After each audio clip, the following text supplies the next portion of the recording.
Radio 106.9. And there we go. We're live here on Humber Wave Radio and on to Hull and Back podcast with me, Aidy Wright. Me, Joe Collins. And me, Christian Sorensen. And Paul Wright's muted. Am I? That's No, not very nice, is it? And you, Paul Wright, was you going to say? And me, Paul Wright. I'm not muted now. It nearly went to plan as well. Just a bit of mute going on, and then was it was all good. Sign language, yeah, it could be the sign language edition. Unfortunately, I don't know any sign languages. And I'm not even less than you. The only It's not ones very that good I for do, radio, I is it? don't think I could put anything up there. That's about as good as I would get without them being sweary or anything like that. I can do some sign language to Leeds fans sometimes when they're in the opposite stand. I have some signs to them. Not sure we can do them on the podcast though. Good evening, everybody. Hope you're well. Sorry, Joe. Or and your middle finger both going up. It could do, yes, certainly could do. Good evening, everybody. I hope you've had a good week. It's nice to be back on Tiger Talk. Not nice after our outing in the FA Cup, which I suppose we're going to have to talk a little bit about tonight. Just to try and, I suppose, do it a little bit of justice. You can let us know your thoughts. There's lots of ways you can do that. You can either interact with us on the video that you see. You can go, if you're on YouTube, if you're on Twitter, if you're on Facebook, any of those platforms, just put us your comment in. Or if you're listening on the good old-fashioned radio, like some of you do still, you can message us on 01482 772 663. That's our WhatsApp number. That's 01482 772 663. So what's your week been like, Joe? My week has been moving back to uni. I have an exam later this week, and as you can see, the settings changed. Got an exam later this week, and I shall be back for the 18s on Saturday, which I will go to because I'm not getting up at 4 o'clock in the morning to go to Millwall. I was thinking about it, but as soon as they changed it to 12:30, not a chance. But that's been my week, and that is what will become my weekend. Brilliant. What's your week been like, Christian? Yeah, not bad, actually. Thanks very much. Busy with work as standard usual, as we all are. But spend a bit more time on the socials, kind of watching this transfer market, if I'm being totally honest, as well. I think we're going to be discussing that in a bit more detail, obviously, over the course of the show. And I think we're going to have quite a few debates over a lot of things as well, with players in and players out. If being off air is out to go by, Christian, me and you are going to have a good debate again, aren't we? It's going to be a good one tonight, boys. Stay tuned. And how's your week been, Paul? Yeah, usual sort of week, really. Walking football today. Messing about yesterday, yeah, sort of a normal sort of week. Quite happy, really. Bit sad about Sunday, but there you go. That's Hull City for you, isn't it? That's the point of being a Hull City supporter. And for anybody that doesn't know, walking football champion is Paul. He's won awards. He's had lots of different things. Everybody wants him in his team. You know, when you're at school and they're picking teams, they all point, Paul will want him. Paul will want him on our team. I wish it was that case. It's that case. He just doesn't show you, but it's definitely that case. Everybody wants him on their walking football team. So there you go. That's our week. My week, I've had a good week. I went to see the Robbie Williams film on Saturday. It's a little bit strange. He's a monkey all the way through if you haven't seen it. Go see it. It's quite good, but it's a bit strange at the same time. That's all I'm going to say about my week, apart from I've been lifting and shifting and doing lots of work like Christian and doing lots of radio. Now on to the football, and I was like you, Paul, very disappointed with the FA Cup result. I think we'll talk. Let's talk, because me and Christian was having a bit of a debate off air about Ryan Giles and whether he's been going to M&S in Anlaby and getting some sweet treats at times because he couldn't keep up with the Doncaster defender. You were saying that you think he's been having some fruit and veg, Christian, didn't you?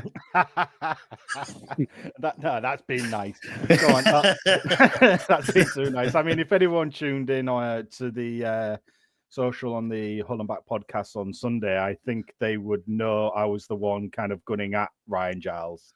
But then also at the same time, I was also semi in his corner with respect to Ryan Giles's kind of attributes that he has, and signing a player with those type of attributes, well, you've got to play him with those attributes for that purpose of signing him. And I don't want to stick up for the guy, but we haven't played him right.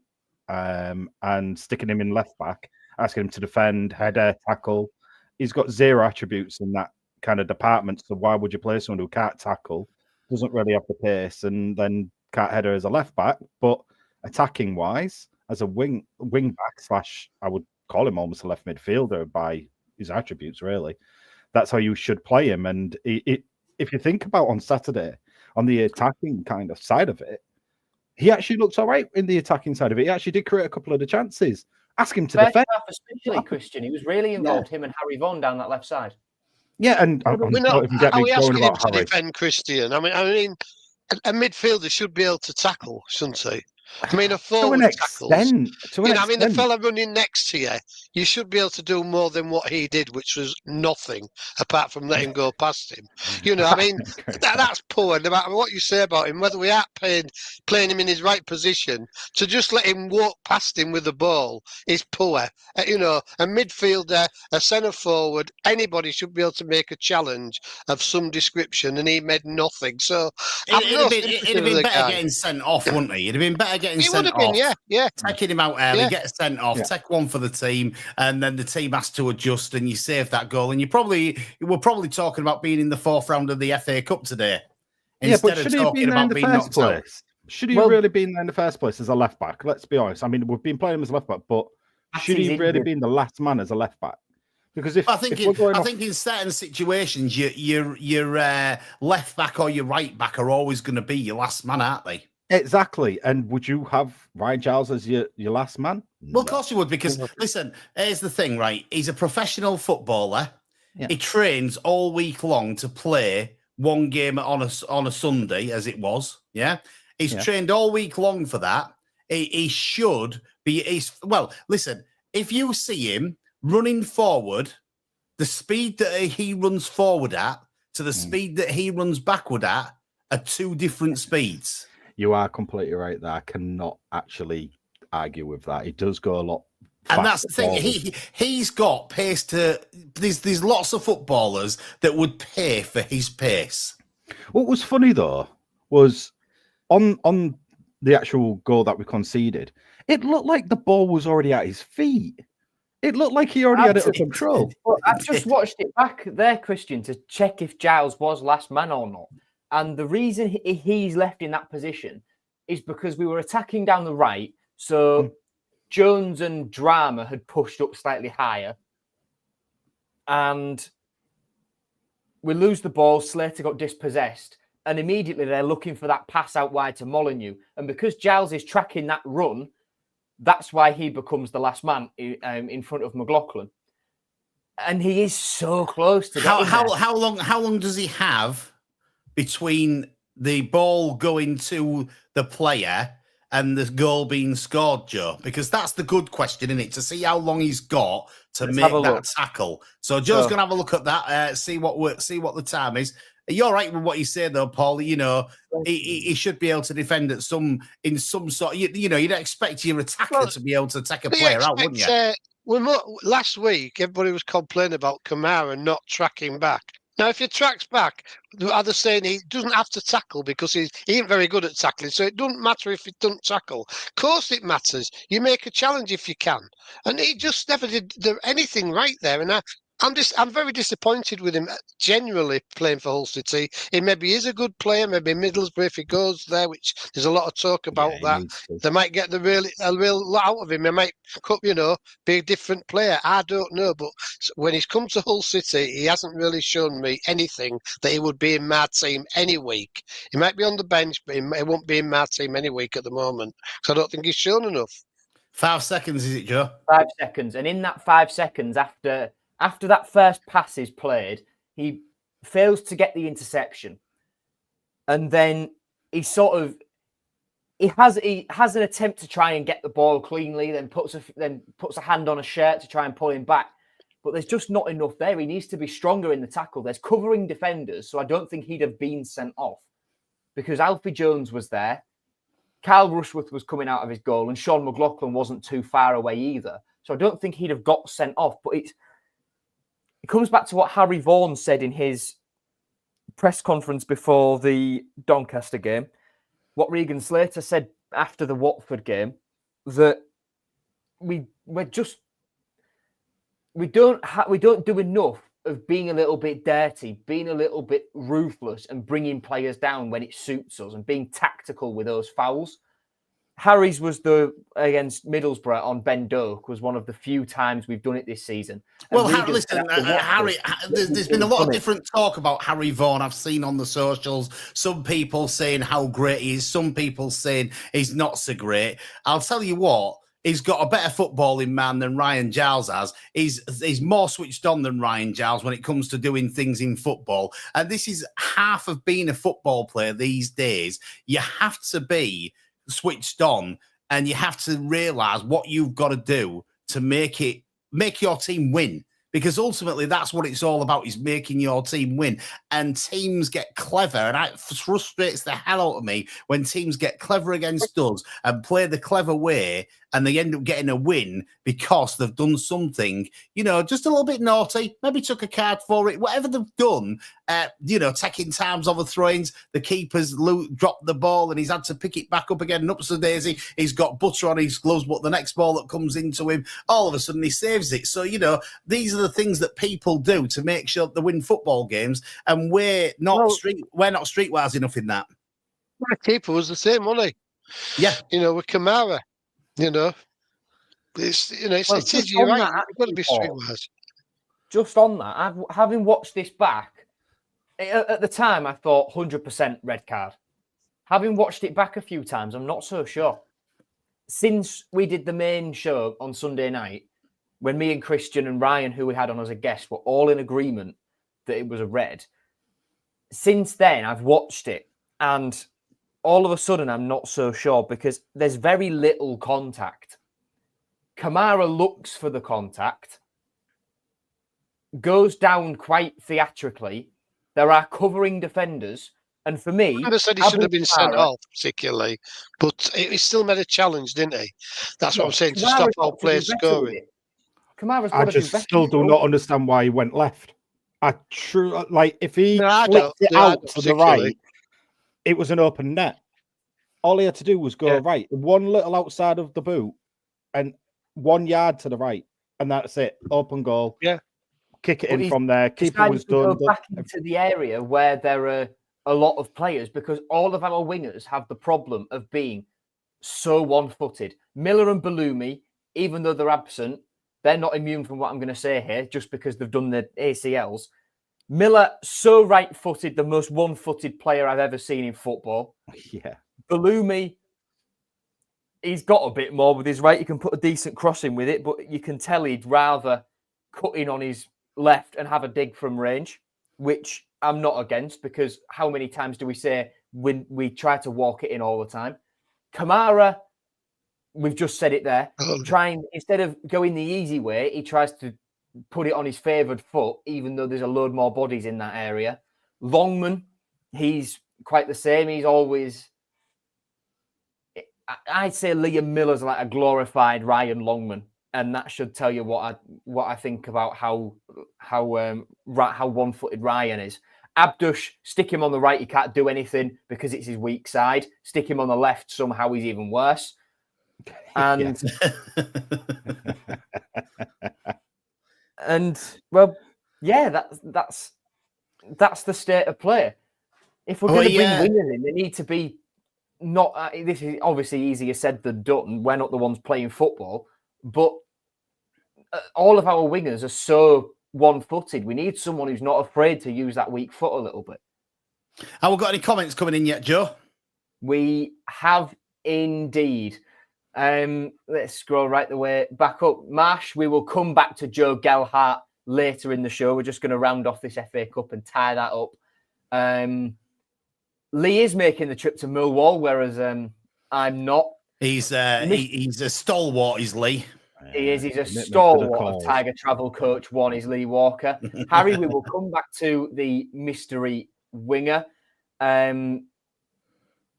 check your guarding. Whoever was passing on Saturday, it could have been the invisible man because we kept passing it to somebody who wasn't there. So I don't think mystery was the invisible man. We joked about that in the stands when we were sat in the stands on Sunday. The three of us was joking. There must be a man that we're not seeing there because they've definitely passed to somebody there, and there was nobody there. Yeah, it was the invisible man. Actually, I just want to. This is perfect opportunity to bring this up. I was covering the Lincoln game last night, and someone sat next to us, Jamie.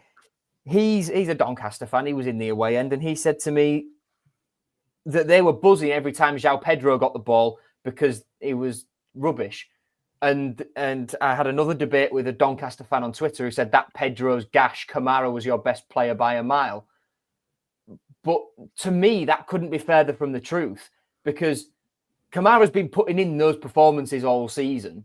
And because of that, what we saw in that game was Pedro having to do 3 different jobs at once because he had very little support from the midfield because Slater had another poor game. He had to drop deep to try and make things happen, spray the ball out wide as his first job, getting chances for the team. 2, then he has to do his job from that of getting back into the box and actually be in the position to finish a chance off. And the third thing was because Kamara was non-existent and offered Louis Coyle and Cody Drama nothing down that side, Pedro had to drift out to the right. And then all of a sudden there's a big gap up front because we've got 2 players stood on the right, one who's trying to have a go and create something, one who just can't be bothered. And look where we are. You know that's true because, most of the balls that we played in that game came down the left. They didn't go down the right. They didn't really go down the right. And you're right with what you say about Pedro. Pedro, for me, is one of the only people in our team that can actually pass a ball. He's got a vision. He knows where the ball's going before he actually gets the ball. So, for that, his footballing brain is really good. As Mike said, we go with Mike every weekend. As Mike said, the problem is that his legs don't work as fast as his brain now, and that's the only little downfall for Pedro, is that he wants to do things, but his legs don't quite work as fast as what his brain does. But Pedro, for me, has been probably our best signing of the summer transfer window. Surprise package, you'd call him, really. Definitely, Christian. Yeah, it's a case of like we've all looked at him when the signing was first rumored and that there was truth to it. I said, well, he's just stunk up the place in Brazil and he's been released by Fenner for a reason, but beggars can't be choosers and we're desperate for a striker. Pedro comes in, looks all right against Norwich, and then once he's got some minutes under his belt, we stick him in the team and he's scoring goals. Yeah. It's one of those, look, we can see his legs aren't there anymore. I mean, some of his, you have to admit, when it came to the cup game, some of his first touches were led astray and he had to chase the ball a bit. But to be in those positions to actually try and get that type of pass and hold it up, and a lot of the time even actually creating the chances of bringing the ball and turning, and the amount of effort that he actually puts in, for someone who we all wrote off as saying didn't have the legs, wouldn't have the energy, would need to be subbed at half time. I mean, he played He's played every minute of the Christmas, hasn't he? 120 minutes plus penalties. You cannot argue, can you? Like, what would you have said he was going to play at 120 minutes? No, none of us in this right now. No way. And that just goes to show you how much effort he's putting in to try and win games for Hull City, because you can see he's one of the few at the moment, and this is the thing that frustrates me. He's one of the few that actually wants to win. And you can see how frustrated he is when he doesn't win. And that's what we need more of in the team. We need more people actually want to win a game of football, and they'll do whatever they have to do to win a game of football. And that's, took a penalty, haven't he? What made me laugh is we had 3 defenders taking out of 6 penalties. 3 of them was defenders.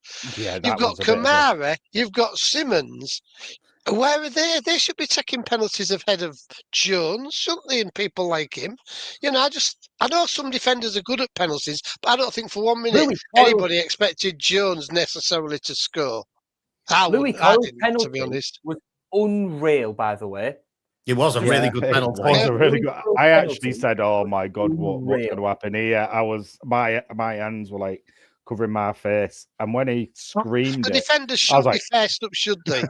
When you've got No. other people there like Simmons and Kamara, Kamara you've bought to score goals. Surely he should be taking a penalty.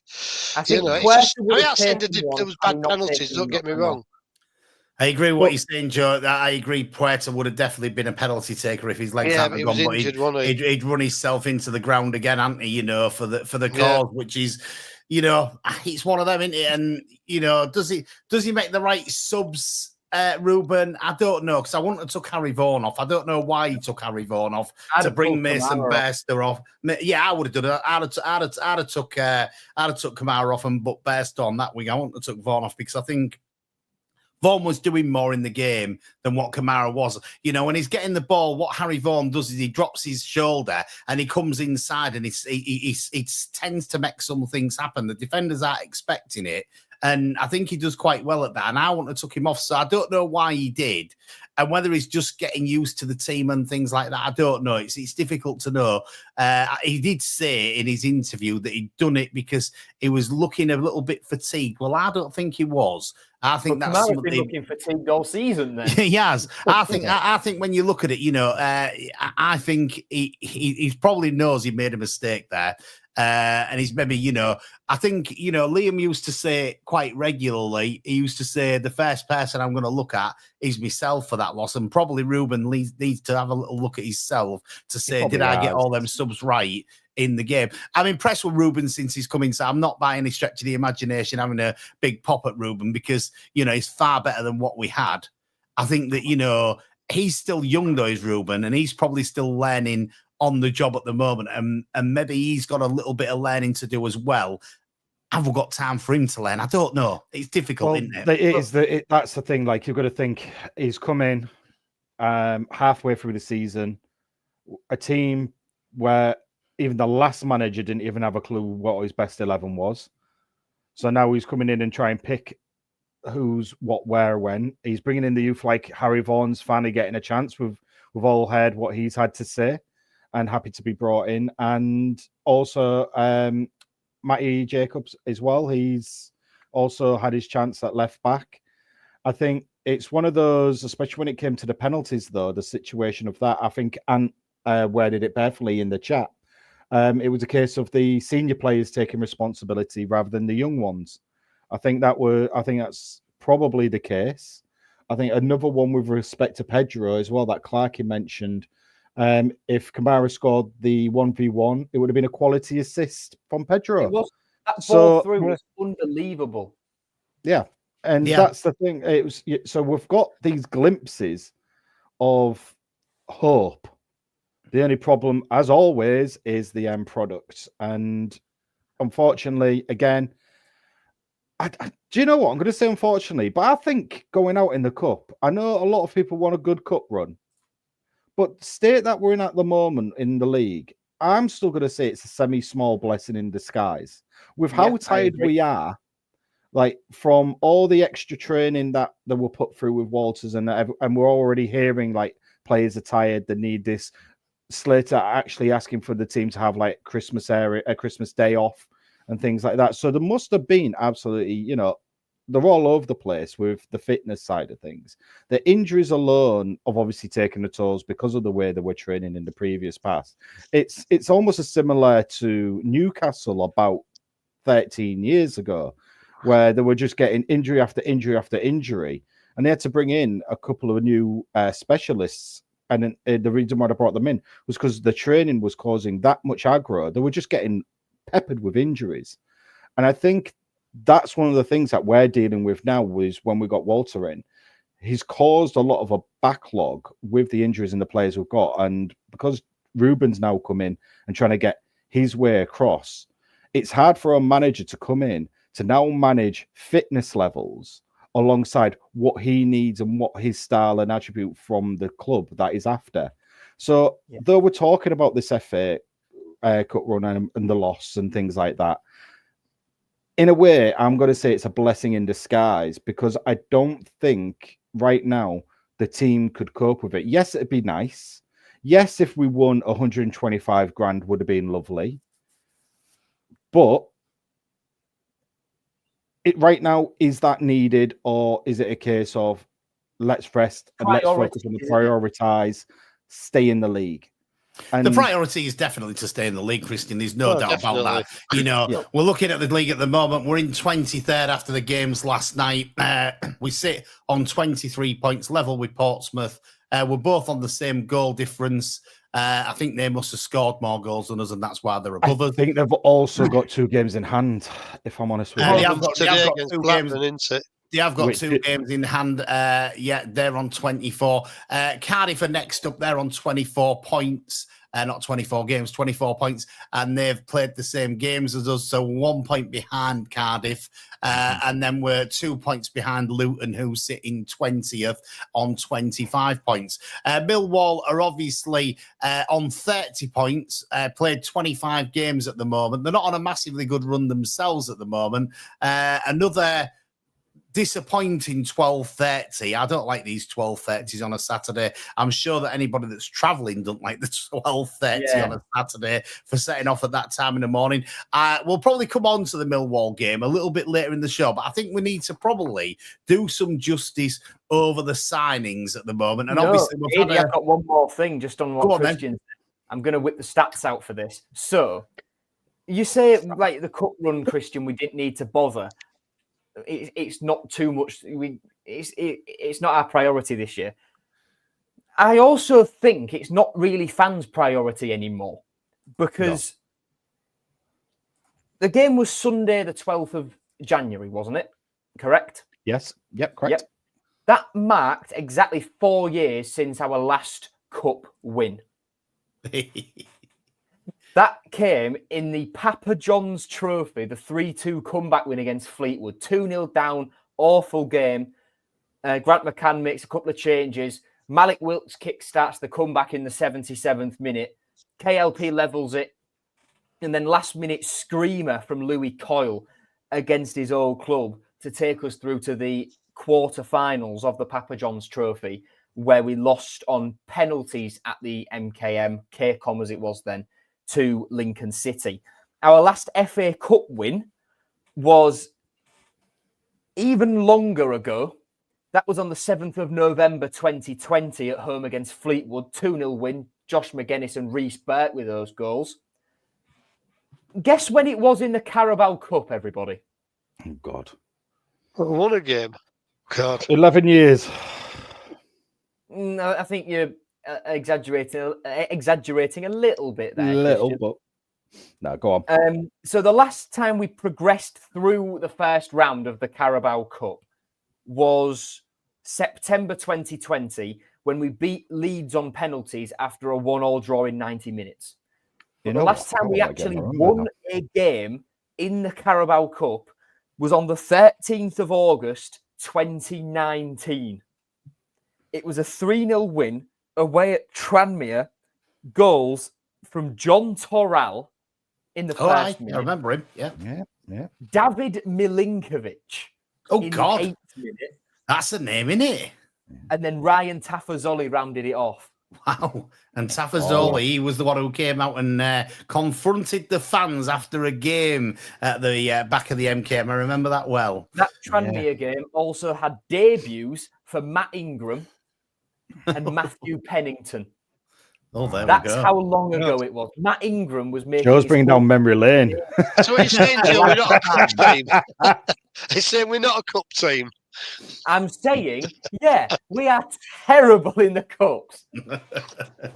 Well, we are, apart from that year that we got to the final and just lost to Arsenal, which was one of the saddest things ever, was losing to Arsenal at 3-2. But there we go. The last time we got to the fourth round of the FA Cup was just before COVID, when we lost to Chelsea 2-0, having beaten Rotherham in the third Remember that round. it was one of the big sellouts, a big sellout of the stadium that you never saw really under the previous regime. So that was that was a definite highlight. Was that I enjoyed that game? It was a good game against Chelsea. 2020, Rotherham the third round and Chelsea in the fourth. Yeah, so I mean, cups obviously are our thing.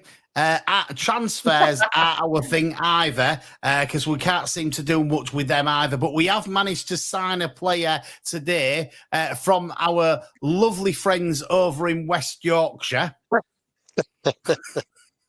Who play in white? They've lent us one. Is that because we've played them twice now this season? I suppose it could be. Yeah. Probably it won't harm that, will it? Yeah. What do we know about him, Christian? Joe Gallagher is a young lad. Likes to, well, his favourite kind of position is up top, as in a forward striker. However, he can play behind the striker very well. He had a decent stint at Sunderland on loan. He's been a bit of a in and out part player, really. And when we say in and out part player, he hasn't had much opportunity at Leeds. I mean, it's understandable with the squad that they've got. He's always been that, when I say last minute substitution in extra time, I truly mean, when there's 20 seconds left on the clock and he's come on. I think he's only got about 7 goals to his name, though. And I think 2 of them are against us, believe it or not. Yep. One of them when he was with Leeds, and one when he was with Sunderland in the 4-all, and the second one was his first ever goal in professional football. Yeah, exactly. In one of Grant McCann's first home games as Hull City manager against Wigan. I think when he came on the scene, it looks it looks as though he was going to really go through the leagues and get up, get to the top. So it really burst onto the scene well, didn't he? But something's happened, obviously, to him. I don't know whether he's been at the right clubs because he's been left behind a little bit, or I don't know. But he was a good player. And I've seen him a few times. He was probably the best player on the pitch a few times I've seen him. And something's obviously gone wrong with him, hasn't it? Somewhere along the line, because he obviously has got some skill. There's no danger about that. But it's just he hasn't been, as you say, Christian, he hasn't had much time for Leeds. He's been very much a bits player, hasn't he? And, I don't know what's gone wrong, but something has to me. Do you want the exact figures? His figures for Leeds the exact figures for Leeds. Yeah, go on. Go. For Leeds in the Championship last year, 10 games, 192 minutes. This season for Leeds in all competitions, 3 appearances, 72 minutes played. That's in the Carabao Cup, 1 where he started and played 63 minutes, and then the other 2 were substitute appearances in the Championship, where the other 9 minutes came from. What he's actually said here is that he's really excited to work with a manager. He sees more playing off the 9 or maybe off the right or just behind. His best position is a striker or just behind the striker, trying to help assist and score goals for the team and trying to win games. He put every footballer wants to train hard all week and get rewarded with playing on the weekend. This hasn't happened for me in the last few years, so he's really excited to get playing again and get that match day feeling back. We welcome Joe to Hull City and hope that he can do well for us. Matt's actually decided to grace us with his presence on the training ground now.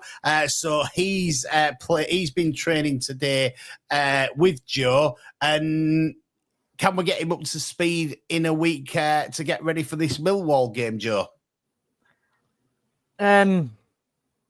Well, Matt Crooks it's an awkward one because Gelhardt being in and around the Leeds squad, he will be more or less match fit. He was an unused sub against us a couple of weeks ago, so he'll be there or thereabouts.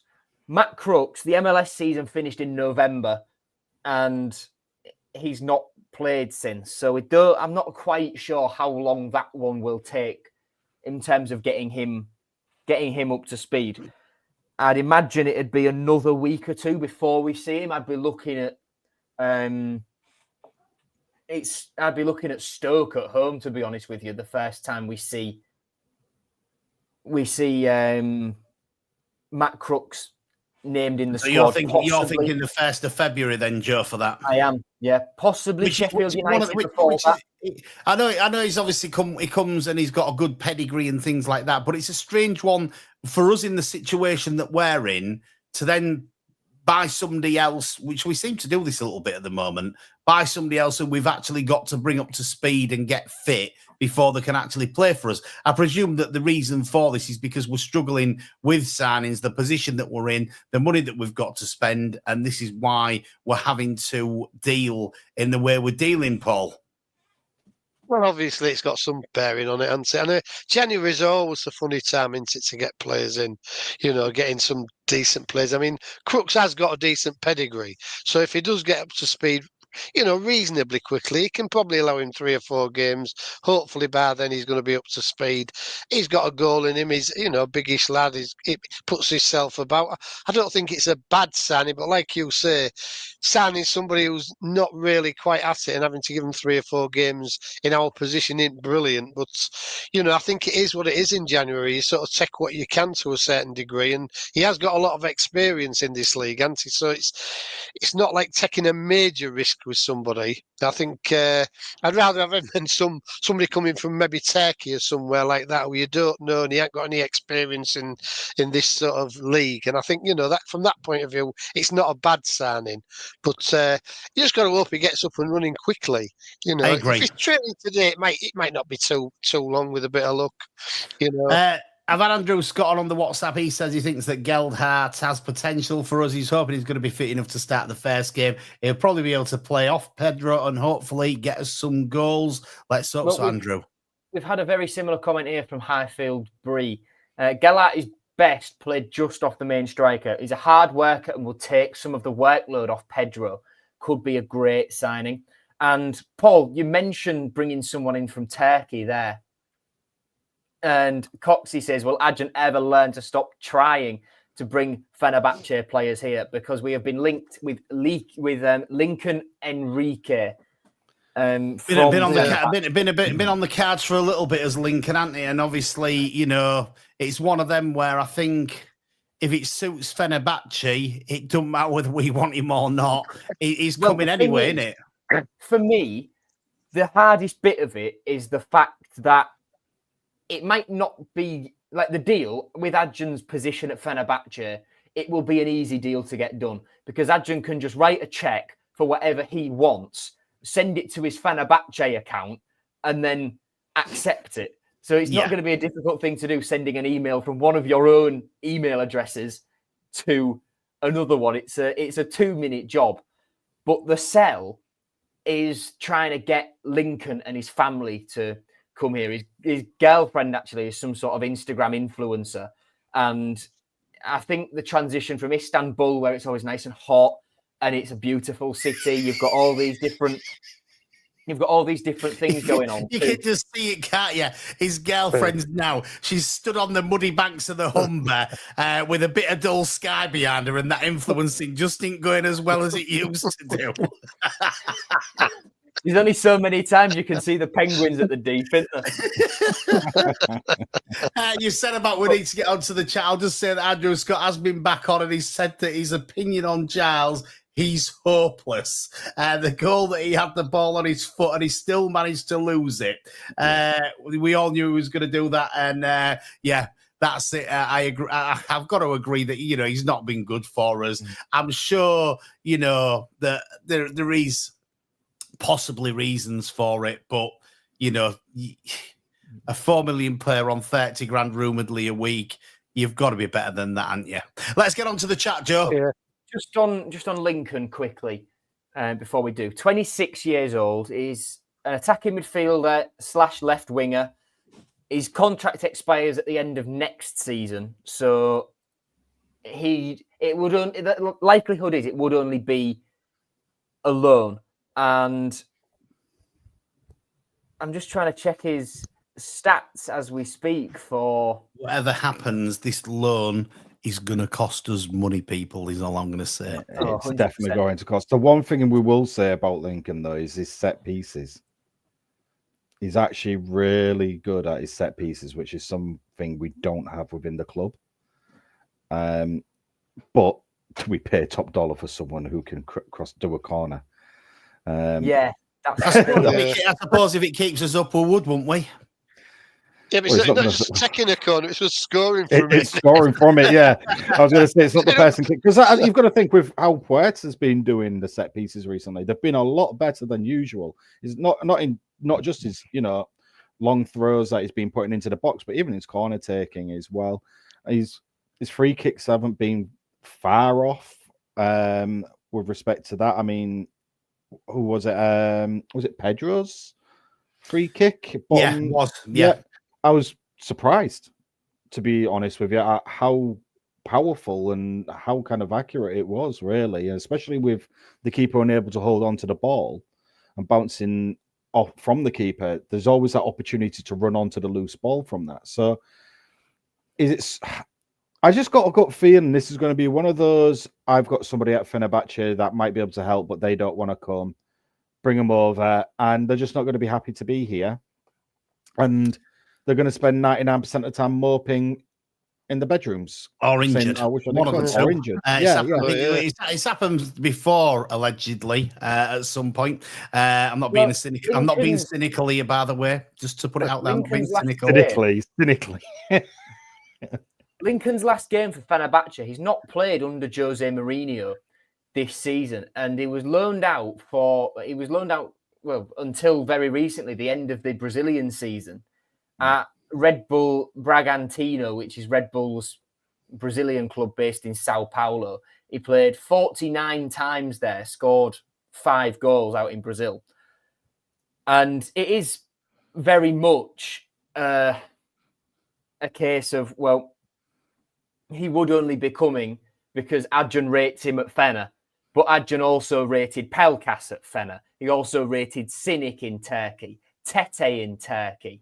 The list goes on and on, doesn't it? Just to let you know, everybody, that you're listening to Tiger Talk here on Humber Wave Radio on to Hull and Back podcast, and you can get in touch with us by commenting, which will come to your comments in a minute, and also by WhatsApping 01482 772 663. Cynic was another one that you was missing there. Abdush, as you said. The list goes on, doesn't it? Makilo. Yeah, this talk of this cat, is it Carl Joseph from Blackpool being interested in him? That's the new one today, He's scored about eight goals this season or something. Yeah, I mean, he's the biggest lad. Yeah, I mean, the fee you wouldn't expect to be crazy. But do we realistically think he would leave Steve Bruce? Well, I don't know, but would he get in above Pedro and, that sort of thing? Well, that's it. Kyle Joseph is one we've been linked with before. That link goes back to the Grant McCann days. Yeah. So what does that tell you? Yeah. Pulling out the old files, are we?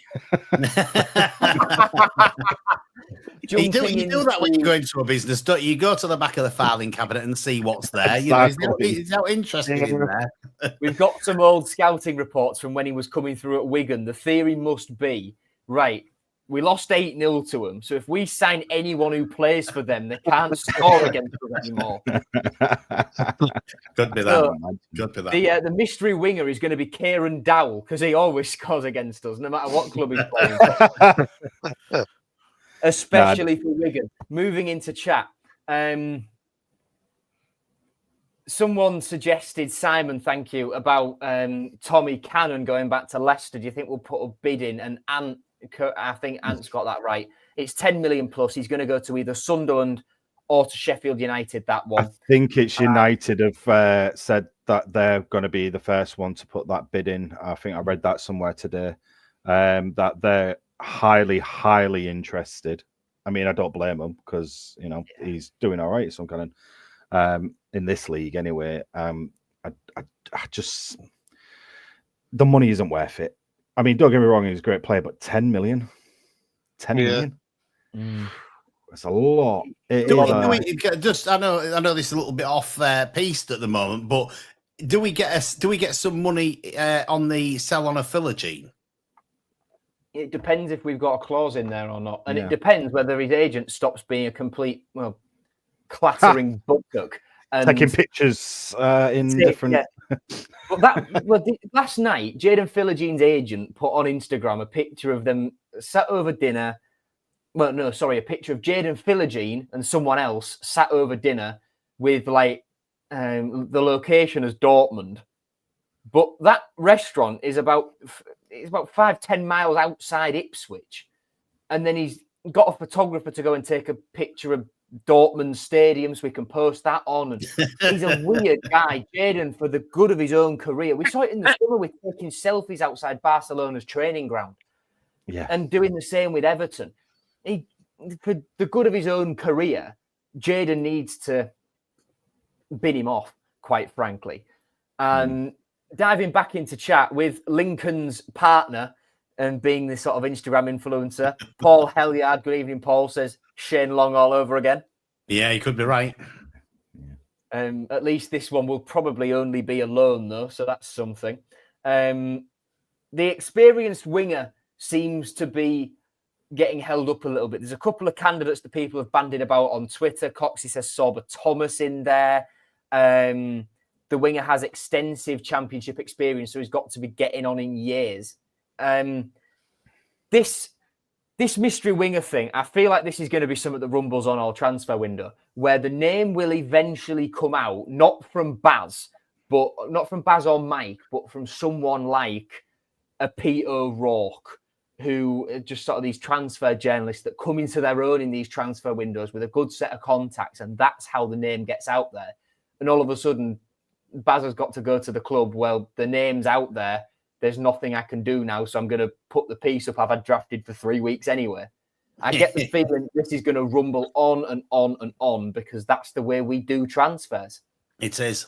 Yeah. It is. Yeah, we don't ever definitely. do transfers the easy way. Get people in nice and early, get sorted out, and get our season back on track. It all takes time. It is good to see that, for me personally, it's good to see that Badia's probably going.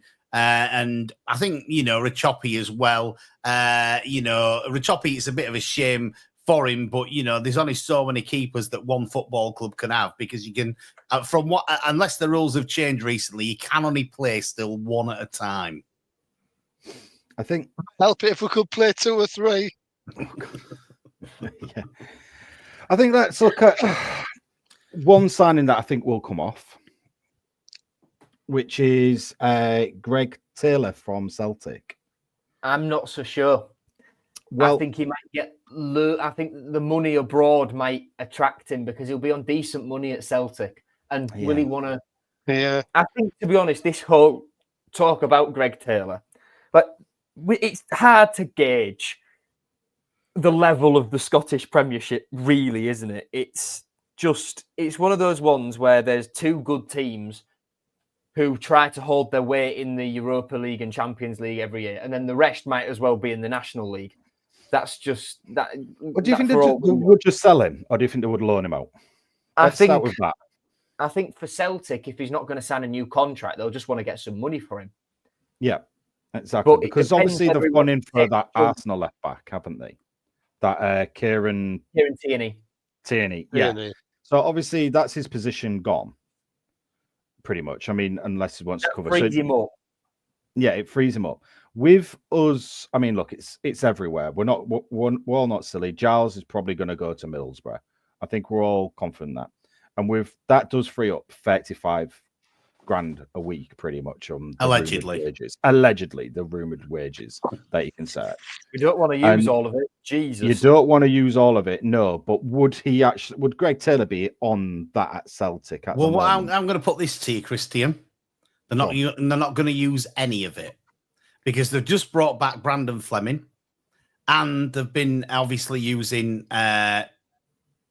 Jacob as well. Drama and Jacob, yeah. And Drama and Coyle. They're going to use none of that money for a left back in this transfer window. You don't bring Brandon Fleming back off his loan if you're thinking you're going to bring in somebody of that quality from Celtic. No, I still think you do because Doncaster, they've got 3. Brandon Fleming was 3rd choice left back there. And his contract's up at the end of the year. We've got an option to extend it by another year if we want to try and get a fee for him.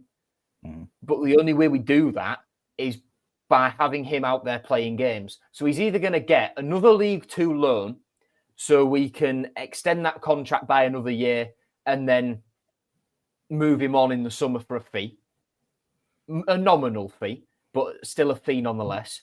Or he'll get another League Two, League One loan, and then we'll just let him go for free in the summer. I don't think Brandon Fleming will pull a Hull City shirt on again. That's just my view of it anyway. Yeah. I'm not so sure. I think that when you look at the manager, he probably wants to look at all these players. When I've seen Brandon Fleming playing left back for Hull City, I've always thought it was a reasonable left back. And I was very shocked that we let him go out when we did. And we let him go out too many times. And I think he could have developed here like Matty Jacob has, because I think Matty Jacob's coming on. Again, you look at his game against Leeds. He had a really good game against Leeds. He gets us the best. I think it was something like the best left back over that weekend, was it? I think it was something like that. Yeah, he got over December. I can't remember the exact wording, but he got that, and you want to get that for playing well. You don't get it for not playing well. So for me, I could see Brandon coming in and certainly getting on the bench behind Matty Jacob. That's my view. That's what I think will happen. I've been wrong once before, so I might be wrong once again. You know what I mean? So we'll see what happens. We've got 4 minutes and 20 seconds left on the radio tonight. Have we got any other rumours that have come up in the chat that we've not discussed tonight that other people have put in there? Paul mentions Rachopi being surplus to requirements means we're keeping Rushworth now. That is exactly the case. We're just not sure on the detail. So it might be, from Ruben Sayers' perspective, it might be because we've got Kyle Rushworth this year, he's surplus to requirements for this season, so we're just going to loan him out. Loan him back out into Europe while we've still got Rushworth and we've got our two keepers there, jobs are good. And then he comes back because we know we won't get Rushworth in the summer because that's a huge, huge fee, and Brighton will probably get him out on another loan higher up the division or in the Premier League or playing for them. The alternative is he doesn't see anything in Anthony Rachopi at all, so it's a sell. Try and recoup some of the nearly $1 million we paid for him just 6 months ago, and we look for another goalkeeper in the summer as backup to Panda, or Lottatala and Cartwright and whoever we've got in the academy step up and fill second, third, fourth in, and that's how we do it. I think it's more likely to be a combination of the two.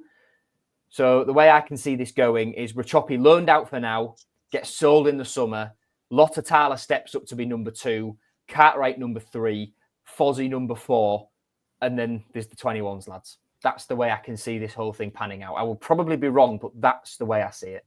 And then the rules of the championship change next season. You can have 3 goalies in. Yes. Oh, yeah. About time. Why didn't they do it a year earlier? Yeah. Yeah. So, no relegation. No relegation next season. That'd be really good, wouldn't it? It's been a fun one again on the pod tonight and on Humber Wave Radio.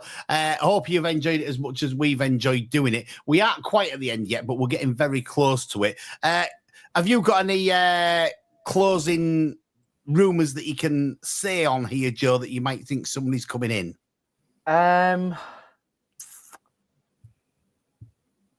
Good That's question. a no, people. Come on, Christian, have you got somebody? A comment just quickly. We can only look at who's coming in now. About the Puerta obligation. Apparently, the price tag on that, reports out of Colombia say that's £4 million, and it just depends when we hit the threshold of appearances, which I think is 50%. Is it guaranteed? It's an option to buy though, not an obligation, No. Is it? So if he hits the appearance threshold, it's an obligation. Gustavo Puerta is a Hull City player. Right. If he doesn't hit that, there is still an option to make that permanent for a negotiated fee with Bayer Leverkusen, I think. We have to be very careful on these things because you know we've been hit with it before, and we don't want to be hit with it again. Anyway, Millwall on Saturday, 12:30 kickoff. It was more or less the first team that played against Doncaster. What changes would you make? You've got 10 seconds, Christian. Don't sub Harry Vaughan. I'd agree with you. Paul? I'd agree with that, yeah. I don't think there'll be many changes, will there, from the team that played against Doncaster, to be quite honest. Pando back in goal, probably. Would you put Matty Jacob back at left back? Yeah. Well, yeah, because I think we'll be have Giles by Saturday. He'll be gone, won't he? More than likely, the way they're talking. Joe, what changes would you make? You've got 10 seconds again. Kamara, Burns, Slater, Giles out. Bairstow, Jones, Simons, and Jacob in. That does depend on Puerta's fitness. There you go. You've heard it here on to Hull and Back podcast and on Humber Wave Radio. I've been Eddie Wright. I've been Joe Collins. Chris Sorensen. All right. And we'll be back next Wednesday. I won't be here, but these guys will be. So tune in then if you can. Thanks very much. We'll see you next week. Goodbye. This is